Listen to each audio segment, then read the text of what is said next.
यही पार गंगा हो ही पार जमुना, बीचवई में पड़े बालू रे, वही बालू रे तवा में शिव का मंदिरवा।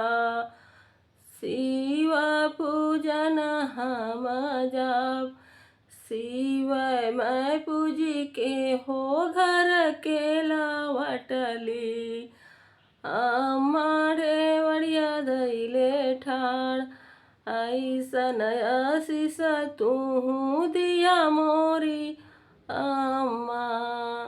रामाया मर होई जाए यही पार गंगा होई पार यमुना, बीचवा में पड़े बालू रे, वही बालू रे तवा में शिव का मंदिरवा।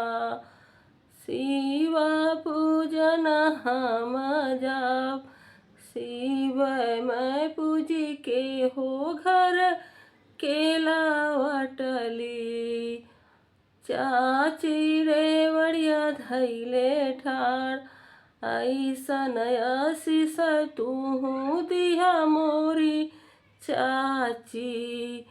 रामाया मर होई जाए यही पार गंगा हो वही पार जमुना, बीचवा में पड़े बालू रे, वही बालू रे तवा में शिव का मंदिरवा।